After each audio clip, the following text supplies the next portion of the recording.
इस वक्त आप मौजूद हैं आरोपी अनीस के घर पे। ये घर आप पीछे देख रहे हैं 1121 नंबर ये फ्लैट है, अनीस का ये घर है। बताया जा रहा है कि 28 तारीख को महेश इसी घर में जब दाखिल हुआ तब महेश की इसी घर के अंदर हत्या कर दी गई और हत्या को अंजाम देने के बाद अनीस महेश का मोबाइल फोन लेकर यहां से चला जाता है और अगले दिन 29 तारीख को वापस आता है, जिसके बाद महेश के शव को गाड़ी में डालकर यही सही तकरीबन 300 मीटर दूर एक जगह पर गाड़ देता है और किसी को शक ना हो जिस जगह पर महेश के शव को गाड़ा गया उस जगह को पूरा सीमेंटेड कर दिया। आपको बता दें कि ये अनीस का घर है। अनीस यहां पर अकेला रहता था, सर्वे ऑफ इंडिया के अंदर बतौर क्लर्क के तौर पर काम करता था और जिसकी हत्या की गई महेश, वो सर्वे ऑफ इंडिया में बतौर सीनियर सर्वेयर काम किया करते थे।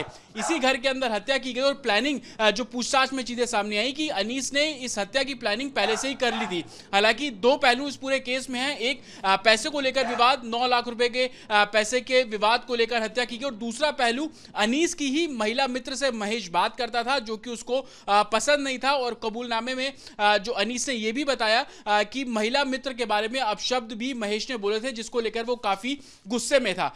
अनीस ने पहले ही प्लानिंग कर ली थी। इसके सबूत पुलिस के भी हाथ लगे हैं क्योंकि साउथेक्स मार्केट से शव को डंप करने के लिए पॉलिथीन जो कि 6 फीट बड़ी पॉलिथीन थी, 5 ऐसी पॉलिथीन ली गई। जिस हथियार से अनीस की हत्या की गई, लोहे के पाने, वो भी साउथेक्स की ही मार्केट से खरीदे गए। हालांकि अनीस को गिरफ्तार कर लिया। उसने खुद को बचाने के लिए काफी चीजें उसने अपनाई कि जिस तरीके से मोबाइल फोन को फरीदाबाद में डंप कर देना और उसके बाद खुद झज्जर चले जाना और दूसरे हरियाणा की सोनीपत जैसी लोकेशन पे वहां पर रहना ताकि पुलिस को शक ना हो। लेकिन कॉल डिटेल्स के आधार पर जब पूछताछ की गई तो वो गुमराह करता हुआ पुलिस को नजर आया और उसके बाद जब सख्ती से पूछताछ की गई तो अनीस ने अपना जुर्म कबूल लिया। बता दें ये सर्विस फ्लैट है, सर्विस क्वार्टर है, इसी के अंदर अनीस रहा करता था और महेश को जब उसने अपने घर बुलाया तो अपने ही घर में पहले हत्या की, उसके बाद 300 मीटर दूर जाकर महेश के शव को दफना दिया। हालांकि पुलिस ने अनीस को गिरफ्तार कर लिया है, उससे पूछताछ की जा रही है। पूछताछ करने के बाद जो उसने कबूलनामा बोला उसके बाद उसे जेल भी अब भेज दिया गया है। दिल्ली के आरकेपुरम इलाके में एक हैरान कर देने वाला मामला सामने आया जहां सर्वे ऑफ इंडिया में बतौर सीनियर सर्वेयर काम करने वाले महेश की पहले हत्या कर दी गई, उसके बाद उनके शव को जो सर्विस क्वार्टर है उसके पीछे ही दफना दिया गया। तस्वीर आप देख रहे हैं, ये जो लकड़ी के आप एक तरीके से बाज देख रहे हैं, इसी के में सीमेंटेड एरिया किया गया है, यहीं पर ही महेश को दफना दिया गया था। बताया जा रहा है कि 28 तारीख को यानी कि 28 अगस्त को महेश अपने ही एक कुलीग जो कि उनके दफ्तर में बतौर क्लर्क काम करता था जिसका नाम अनीस है, उसके घर पहुंचा। दोनों के बीच में पैसे लेन देन को लेकर विवाद था।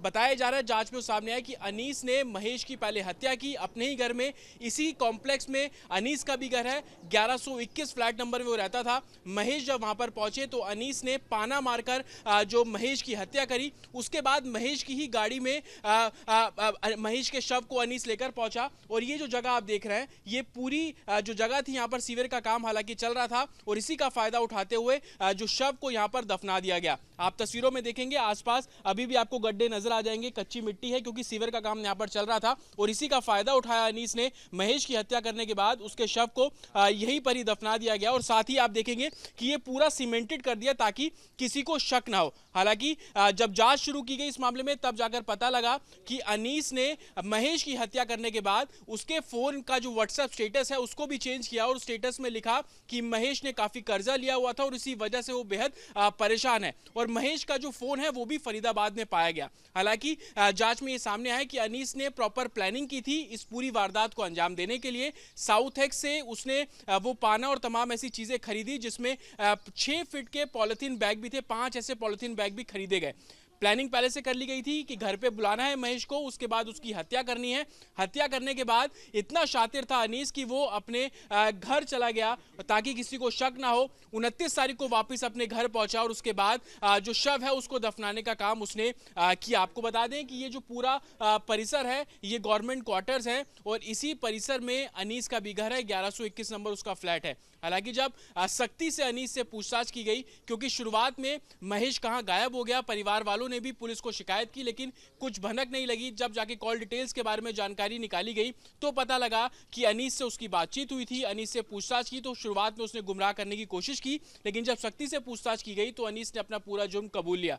हालांकि शुरुआती जांच में 2 पहलू इस पूरे मर्डर के सामने आ रहे हैं, एक कि पैसे का लेन देन को लेकर विवाद और दूसरा जो पहलू है कि एक अनीस की महिला मित्र से महेश बात किया करता था जो कि अनीस को पसंद नहीं था और इसी बात को लेकर दोनों के बीच में इससे पहले भी कई बार झगड़ा हो चुका है। हालांकि पुलिस ने अनीस को गिरफ्तार कर लिया, उसको जेल भेज दिया गया है और तमाम जो दूसरे पहलू हैं उसको लेकर पुलिस इस पूरे मामले की जांच कर रही है।